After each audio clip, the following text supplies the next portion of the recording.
Kenapa tahun 2025 ini itu bisa jadi titik balik dari kehidupan lo? Ya karena ini menurut gua, ini adalah tahun emas buat lu jadi konten kreator. Peluangnya gede kok, masih ada kok. Dan toolsnya ini kan sekarang makin banyak yang bisa ngebantu lu untuk jadi konten kreator.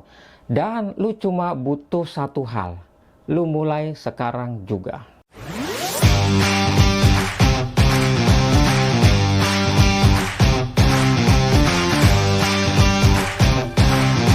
Jumlah pengguna aktif media sosial di Indonesia ini terus naik. Di tahun 2025 aja itu sudah tembus 220 juta orang dari semua platform. Tapi bisa jadi lebih juga sih. Jadi platform kayak YouTube ini atau TikTok dan Facebook itu terus ngasih exposure ke para konten kreator baru. Dan monetisasi, entah itu ada di YouTube, TikTok, atau Facebook, ini makin gampang. Contoh misalkan YouTube Short bisa dapat cuan. TikTok ya dari live streaming atau dari yang lainnya, lu juga bisa dapat. Dan itu makin banyak peminatnya. Lalu Facebook ada juga bonus dari Reel, atau lu juga bisa mendapatkan gift dari orang-orang. Nah, data menunjukkan kreator mikro atau follower yang biasanya kurang dari 100k ini memang punya engagement yang tinggi. Artinya pemula kayak lo itu masih punya peluang. Ya kayak kita ini baru mulai di 2025, nggak telat kok. Yang penting lo mau berjuang ya. Kalau lo punya waktu luang, jangan cuma scroll-scroll doang. Cobalah buat sesuatu, buat konten. Contoh misalkan lo pensiunan atau lo ibu rumah tangga atau mungkin lo karyawan yang pengen punya inside income, penghasilan tambahan. Yang namanya konten itu bisa jadi aset digital. Dan semakin bikin, semakin lu sering bikin, bisa diputar ulang terus. Kan konten nggak akan hilang selagi dia nggak punya atau nggak kena pelanggaran. Dan akan disebar terus menerus. Nah, lu tuh bisa dari hal-hal yang sederhana. Contoh misalkan lu bisa cerita tentang kehidupan. Atau lu cerita pengalaman-pengalaman lu. Pengalaman ketika, ya mungkin lu punya pengalaman khusus. Entah itu di kerjaan, atau lu punya hobi. Atau lu mau memberikan tips-tips harian yang lu pernah lakuin.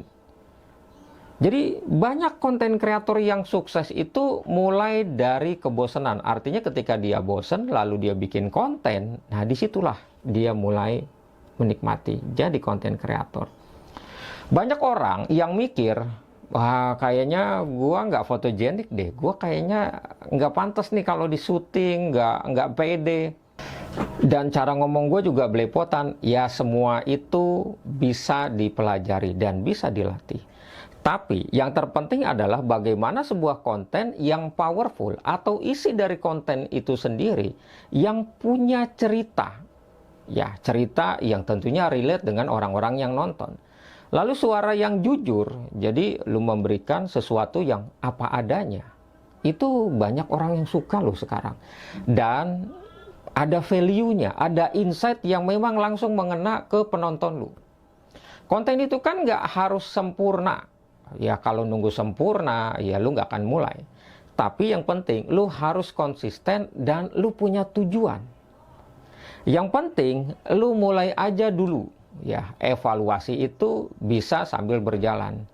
Editing bisa lu pelajari sambil berjalan. Kamera nanti lu bisa upgrade ketika lu sudah punya pendanaan, lu punya duit. Tapi yang namanya mindset, ya, mindset konten kreator itu harus dari sekarang. Kalau lu nggak mulai dari sekarang, orang sudah mulai ini.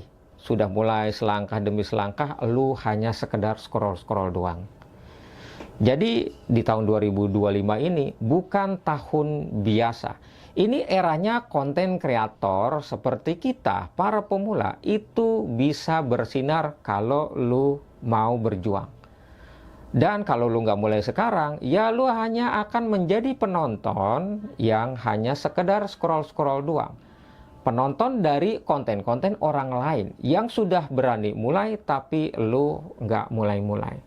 Jadi sekarang coba lu tulis di kolom komentar, ya apa sih yang bikin lu nggak mulai-mulai? Siapa tahu kita bisa bahas bareng dan bisa saling tukar pengalaman. Gua Rian Panjalu, sampai ketemu di konten berikutnya.